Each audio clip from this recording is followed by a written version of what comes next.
que quando a empresa anuncia um programa de recompra como esse e anuncia os valores máximos, ela não tem nenhum compromisso nem de comprar uma ação que seja. Ela pode simplesmente anunciar e encerrar esse programa daqui a 18 meses.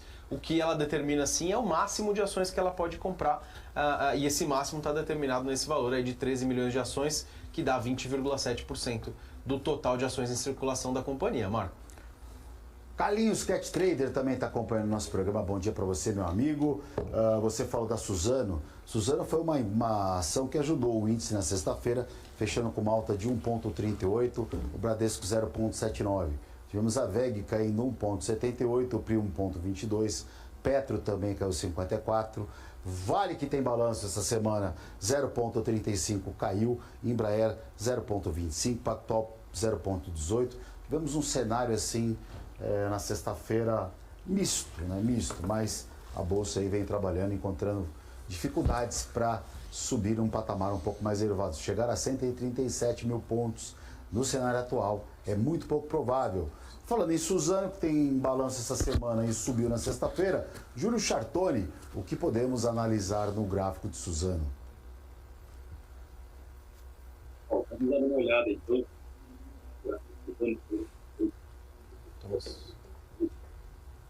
Eu não estou ouvindo o Júlio aqui, tá mudo? Voltou, não está chegando o áudio do Júlio para mim. Agora voltou.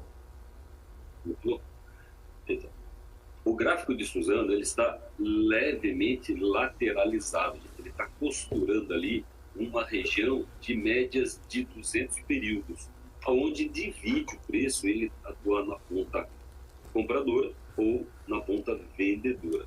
O que me chama a atenção é que no médio prazo ele tem a formação de uma figura pivô de alta, aonde o alvo chega lá na região dos 64,80.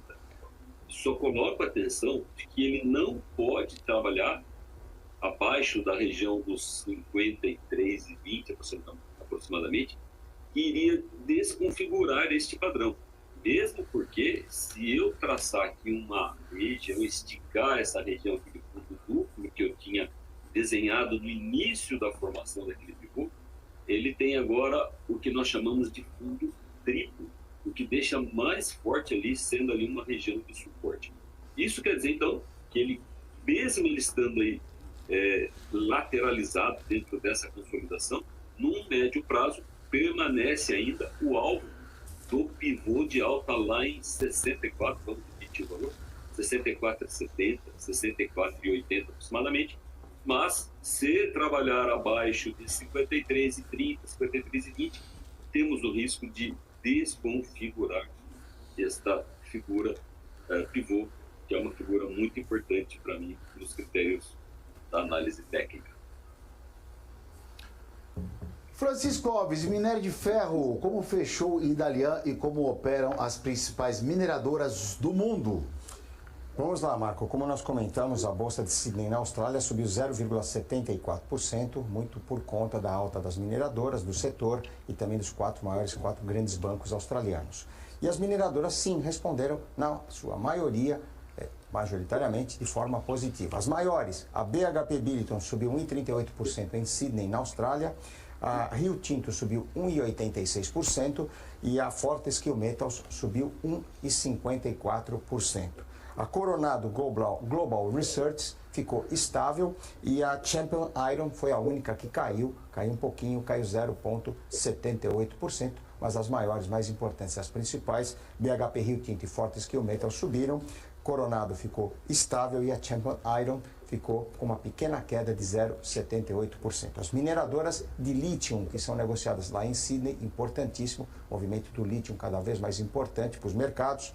Arcadium Lithium caiu 0,12%, Liontown Research subiu 2,42% e a Eagle Research subiu 1,13%, portanto, majoritariamente, todas as mineradoras acabaram fechando em alta. Minério de ferro se recuperou praticamente da queda da última sexta-feira. Na sexta-feira, em Dalian, caiu cerca de 1,5%, 1,55%, hoje subiu 1,45%. A 770 ienes, o preço do fechamento da tonelada na China, contrato mais líquido janeiro 2025, o que equivale a 108 dólares e 10, 108 dólares e 20 a conversão de yuans, moeda local, por dólares americanos no fechamento da tonelada. Lembrando que na semana passada, na comparação semanal, o minério caiu 3,12% na semana lá em Dalian. Em Singapura, o contrato mais líquido novembro subia 0,12%, 0,1%, 0,2% de alta, uma pequena alta, a 101 dólares e 80, muito próximo ali dos 102 dólares. De qualquer forma, o minério respondeu aí positivamente, tanto em Dalian quanto em Singapura, o esforço do Banco da China, do PBOC, cortar os juros. As bolsas da China, nós vimos, fecharam em alta. Em Londres, as mineradoras operam também majoritariamente em alta. Até o início aqui do nosso programa, a BHP caía 0,18%, exceção, Rio Tinto sobe 0,05%, a Glencore sobe 0,77%, a Anglo American sobe 0,20%, e a Antofagasta, a mineradora anglo-chilena negociada lá em Londres, sobe 0,79%. Portanto, majoritariamente as mineradoras, o complexo subindo lá em Londres, só a BHP caiu um pouquinho.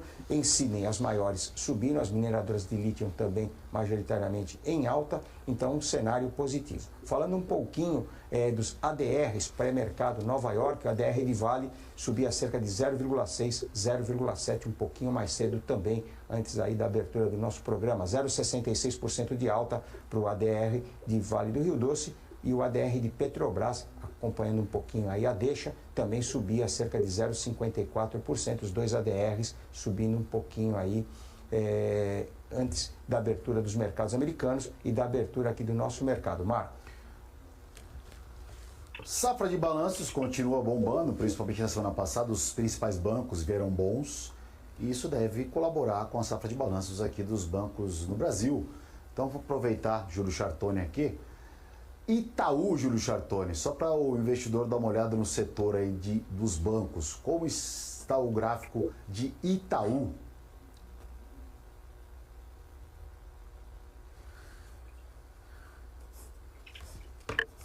Vamos lá, estamos abrindo aqui o gráfico, Itaú, Itubi4, Itaú Unibanco.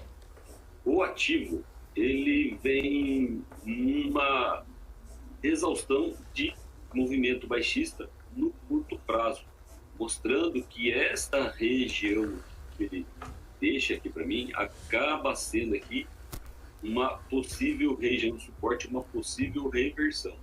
Eu só chamo a atenção que da posição onde ele está agora até a posição das médias de 200, que sugere um suporte um pouco maior para o ativo, temos ali algo em torno de 3,9%, 4,2%.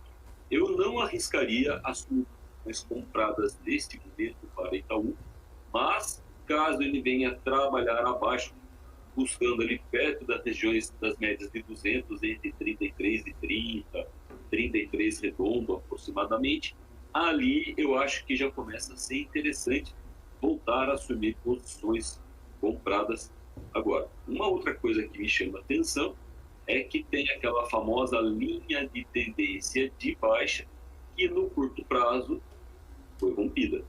Mas no médio prazo, se você pegar um movimento um pouco maior, ele ainda pode fazer o teste dessa linha. Então, para mim, é um gráfico que está praticamente sem direção definida no curto prazo. Júlio, muito obrigado pela sua participação. Desejo para você um bom pregão, boa semana e nos vemos aqui brevemente no canal da BMC. Bom dia para você. Bom dia para vocês, muito obrigado pela participação. Um abraço ao Marcelo, um abraço ao Francisco, um abraço ao Marco e a todos.